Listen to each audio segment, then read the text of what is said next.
নমস্কার বন্ধুরা, সুপ্রভাত। আশা করি আপনারা যে যেখানে আছেন ভালো আছেন, সুস্থ আছেন। আমরাও এখন মোটামুটি ভালো আছি, সুস্থ আছি। দেখেন ভোরবেলা, আপনারা সবাই জানেন যে ভোরবেলায় আমি উঠি। তাই ভোরবেলায় দেখেন পাখি তার কি সুন্দর খোলা আকাশে যে ইচ্ছায় ডানা মেইলা সারা আকাশ উইড়া বেড়াইতেছে। কি অপূর্ব লাগতেছে দেখেন। সকালবেলায় উঠা এই যে মনোরম পরিবেশটা দেখলে না, মনটা একদম ভইরা যায়। তারপরে ঘরে আইলাম, দেখেন এখন বাজে ভোর 5:30। চারিদিকটা আপনারা মোটামুটি দেখলেন, সাথে কোকিলের কি অপূর্ব ডাক।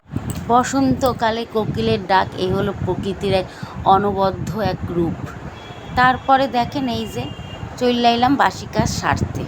আজ কিন্তু এক জায়গায় বেরামো, তার জন্যই কাজগুলো একটু তাড়াতাড়ি করে করতাছি আর একটু শর্টে সারতাছি। ঘরটা ঝাড় দিয়া তারপরে বেরামো। ছোটোবেলা থেকেই দেখছি মা কাকিমারা বা আমি নিজেও এইগুলো কইরা থাকি। এখন সংসার জীবনে আইসা কোথাও বেরোনোর আগে অন্তত বাসি কাজটার মধ্যে বাসি ঘরখান ঝাড় দিয়া রাখি। আর কালকের রাতের বেলা বেশিটা কাজই সাইরা রাখছি। আর এই যে মাথায় হাত দিয়ে কি দেখাইতেছি কন তো আপনাগো, এটাই বোঝাইতে চাইতেছি যে কাল রাতে এলা তেল দিয়া চিপ চিপ কইরা রাখছি। আর আজকে তো বেরামু, কোথায় যামু আপনাকে দেখাইতেছি আর বলতেছি একটু পরে। এই যে রান্নাঘরটা রাতেই একদম পরিষ্কার পরিচ্ছন্ন করে রাখছি। দুইখান বাসন আছে কিন্তু এখন মাজুম না, আইসা একটু মাইজানুম। দুইখান থাল বাটি, আর কিছু না। মেলা এটো বাসন নাই। তো রান্নাঘরও দেখা নিলেন আমার। রাতের বেলায় গুছাই গাছায় রাখছি, আজ বেরামু বইলা। এই দেখেন ব্যাগের মধ্যে কি কি নিছি, গামছা আর জামা কাপড় নিছি। আর এই দেখেন, ওরে বাবারে, আবার একখান মুখ ডলনের জন্য ফেস ওয়াশ নিছি। মুখটা ডলি মাঝে মাঝে, বোঝেন তো। আর এই যে এইটা নিছি কালো প্লাস্টিকের মধ্যে কইরা সাবান, নালে ভিজা যাবে ওই কারণে। আর এই একখান চিরুনি নিছি। আর এই একখান নিছি জলের বোতল। কোথায় যামু কন্ত? গঙ্গায় যামু স্নান করতে। কয়দিন আগে আপনারা সবাই মোটামুটি যাইন না গেছেন যে আমার কাকি শাশুড়ি মইরা গেছিলো। তারপরে আমাগো নিয়ম আছে যে ওষুধ পটলে তারপরে একটু গঙ্গায় স্নান কইরা ঘরের পুজো দেওয়ান শুরু করতে হইবে। আমরা মন্দিরে ঢুকতে পারুম না বা কোনো পূজা আশ্রা করতে পারুম না, কিন্তু ঘরের তো ঠাকুর রয়েছে, নিত্যদিনের ঠাকুর, তা তো পূজা দিতে হবে। ওই কারণে গঙ্গায় যাম। আর এই দেখেন আমাগো বাড়ির মন্দির, বাবা তারকনাথ, মা মনসা, মা তারা মা, শ্যামা মা সবই রয়েছে। তাগো নমস্কার কইরা তাগো জানাইয়া বেরোইলাম। আর এই যে আমার ননদ, সে পূজার কাজ করতেছে। আর এই ব্যারেল খান দিল একটু গঙ্গা জল আনার জন্য। কিন্তু বন্ধুরা, আমি কিন্তু একা যাতিছি না, আমার সঙ্গে আমার যা যাতিছে। ওই দেখেন একখান ঝোলাও নিছে, ও খানিক গুছায় নিছে, কী কী নিছে আমার মতনই, আয়না, চিরুনি, সাবান, শ্যাম্পু এইসব নিয়া চইল্লা গেল। দুইজনে মিলে যাইতেছি। বাসে বসে রয়েছি, বাস এখনও ছাড়ে নাই। ভোরবেলায় তো এখনও বাসটা ভরে নাই। বাস না ভরলে তো বাস ছাড়বে না। তো খানিকক্ষণ বসনের পরই বাস ছাইড়া দিছে। চইল্লা আইলাম গঙ্গার কাছে। দেখেন ওই যে আমাগো সামনে যে দুইজন যাইতেছে, ভদ্রলোক ভদ্র মহিলা, ওনারাও কিন্তু ব্যারেল নিয়ে আইছে জল নেবে কইয়া। আর এই দেখেন দুই বান্ধবী গল্প করতে করতে যাইতেছে, কোথায় যেন যাইতেছে। ছোটোবেলার কথা মনে পড়তেছে। পড়তে যাওয়ানোর সময় কত এরম বান্ধবীর গলা জড়ায়া গল্প করতে করতে পড়তে যাইতাম, টিউশন যাইতাম, স্কুল যাইতাম। আর এই দেখেন গঙ্গার পাশে ছোট্ট একখানা চিলড্রেন পার্ক, ছোটো ছোটো বাচ্চারা এখানে খেলাধুলা করে বিকেলবেলায় আইসা। চারিদিকটা নিস্তব্ধ।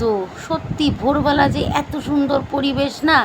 ঘরে মেলা কাজের মধ্যে থাকি, সংসারের মধ্যে থাকি, এই সব দৃশ্য, এই সব প্রকৃতি অনুভব করণের সময় পাই না। দেখেন গঙ্গার ঘাটে কোনো একদিন আইসা দেখবেন ভোরবেলাটা। কোনো কোনো বন্ধুরা আবার আইসেনও হয়তো, কিন্তু আমিও আইলাম ভোরবেলায় অনেক দিন পরে। দেখেন চৈত্র মাস আসছিল বৃহস্পতিবার। চৈত্র মাস তো পাবার, তো চৈত্র মাসের প্রতিটা দিনই গুরুত্বপূর্ণ দিন। কত মানুষ জল ঢালতেছে, কত মনস্কামনা আছে, সেইগুলো বাবার কাছে জানাতেছে। কত আর্তনাদ, কত কষ্ট, সবই আমরা মানুষ, আমরা ভগবানের দ্বারস্থ তো হইতেই হইবে না।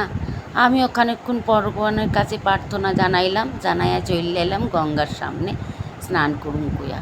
কত লোক, মেলা লোক দেখেন, যে যার স্নান কাজ পূজা পার্বণ সব দিতেছে। আর নিস্তব্ধ, যে দূর দূর শুধু জল আর জল, মা গঙ্গারে প্রণাম করি আর ভাই মা গঙ্গা সবাইরে ভালো রাখ্য সুস্থ রাখ্য। আমার মেজোদাই দেখেন উকি মারতাছে আর দাঁড়ায় রয়েছে স্নান করুন, কইতাছে তুই আগে কর, আমি কইতাছি তুমি আগে করো। ব্যাগগুলারে তো পাহারা দিতে হবে না, একজন স্নান করলুম আর একজন ব্যাগ পাহারা দিন। তা যেই কর্ম সেই কাজ, কথা কইতে কইতে স্নানটা কইরা আইলাম। আমার মেজোদাও স্নান কইরা নিল, সে ভিজা কাপড়টা যেইটা পইরা স্নান করছে সেইখান ধুইয়া নিয়ে আইতাছে, ব্যাগে রাখবে, তারপরে বাড়ি যাবো। দেখেন চারিদিকে একটু হালকা সাদা সাদা লাগতেছে, বেশ ভালোই লাগতেছে। আমার তো ভালো লাগতেছে, আপনাদেরও দেখাইতেছি, আপনাকেও আশা করি ভালো লাগবে। তারপরে মা গঙ্গারে প্রণাম করতে গেছি। আর ছোটোবেলা থেকেই বাবা মার সঙ্গে যখন দক্ষিণেশ্বর গঙ্গায় বা নানান গঙ্গায় যাইতাম তখন নমস্কার কইরা পয়সা দিতাম মা গঙ্গার কাছে, সেইটাও নিয়ম আজও করলাম। আর ওই দেখেন মা গঙ্গা বৈশা রয়েছে, কী অপূর্ব লাগতেছে।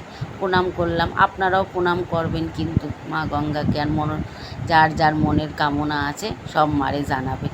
তো যাই হোক, আমরা দুই যা স্নান করা হয়ে গেছে, খানিক জলও নিছি, নিয়ে দুইজনে যাইতাছি বাড়ির থেকে। ওই দেখেন আমার মেজোজা একটা ছোট্ট পানা একখানা ড্রাম নিছে আর একখানা বা হাতে নিচে একখান থলি নিয়ে যাইতেছে, যেন কী কষ্ট হইতেছে। বাপরে বাপ, আমার যেন কোনো কষ্ট নেই। বাবা দৌড়তেছে, দেখেন কেন দৌড়তেছে করেন তো, বাড়িতে তো মেলা কাজ পইরা আছে। তাই আবার গল্প করতে করতে দুজন মিলে বাড়ির দিকে আইতাছি। তা ভাবতাছি এখন বাড়ি তো যামু, তার আগে একটু চা খাইয়া যাই। বাড়ি গিয়ে তো ঠেলা ঠেলি গুতাগুতি পড়বে না কাজের, বাপরে বাপ, ওই জন্য একটু চা খাইয়া যাইতাছি। দেখেন আবার আমার দিকে তাকাইতেছে, তোর তো হাতে একখান চা দিছি, খানা, আবার আমার দিকে তাকানোর কি আছে? নিজের চা না খাইয়া আমার দিকে হা কইরা তাকায় রয়েছে। এই যে এই চা দাদার দোকান থেকে চা নিলাম, নিয়ে খাইলাম। এখানে আরও অনেক কিছু বিক্রি হতিছে, কিন্তু আমরা তো নিরামিষ খামু, এই সকালবেলা শুধু চা খাইয়াই চলে আইলাম। রোজ ঘরের মধ্যে চা বানায়া খাই, আজ গঙ্গার ধারে দাঁড়ায় চা খাইতে না বেশ ভালোই লাগলো।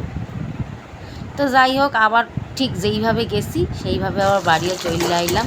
আইসা রান্নাঘরে দেখে গেছি, কথায় আছে না, যাই কাম কাজ করো না কেন সংসারের কাজ কিন্তু দায়িত্ব লইয়াই করতে হবে। বাইরের কাজ কইরা আইলাম। এইবারে ঘরে আইসা ইঁচড়ের তরকারি কড়াইতে নাড়তাছে, আপনারা দেখলেন। আবার এদিকে উচ্ছে দিয়া কুমড়ো দিয়া চচ্চড়ি, বিট ভাজা। আর এদিকে রায়বাবু করতেছে একটু কোলা রুটি খামো। রুটি কইছিল, রুটিকরণের সময় নাই। এত সকালবেলায় উইটটা কত দুধ দিয়া স্নান কইরা আইলাম, আইসা এখন কে আটা মাইক্কা রুটি করবে না। আমি কইলাম আর একখানা বিকল্প পদ্ধতি আছে, গোলা রুটি যদি খাও তো কইরা দিতে পারি। সে কইল ঠিক আছে, যা দাও তাই। চিন্তা করলো যে বাবা যা পাই তাই খাই, নাহলে তো আবার না খাইয়া উপোস দিতে হইবে না। তাই জন্য গোলা রুটি খান কইরা দিলাম। তারপরে মোটামুটি এবেলার মতন রান্নাবান্না হয়ে গেল, গ্যাসটা মুইসা রাইখা দিন। তো আজকে আর বেশি দূর ভিডিওটা বাড়াইলাম না, এই অবধি রাখলাম। সম্পূর্ণ বৈশালী ব্লগটি যদি ভালো লাগে তো লাইক কমেন্ট শেয়ার অবশ্যই করবেন। আর যে যেখানে থাকবেন ভালো থাকবেন, সুস্থ থাকবেন। আর অবশ্যই আমার যে কথাখান আছে, নিজেরও যত্ন রাখবেন। নিজে যত্ন থাকলে তবে আপনি আরেকজনের যত্ন রাখতে পারবেন, সংসারও যত্ন করিয়া করতে পারবেন। তো এই যে আমার রান্নাঘর পরিপাটি গোছানো রেডি। আর এই যে রায়বাবু এখনও পর্যন্ত গলা রুটি খায় নাই, তাই ঢাইকা রাইখা দিলাম। তো রাখতাছি বন্ধুরা।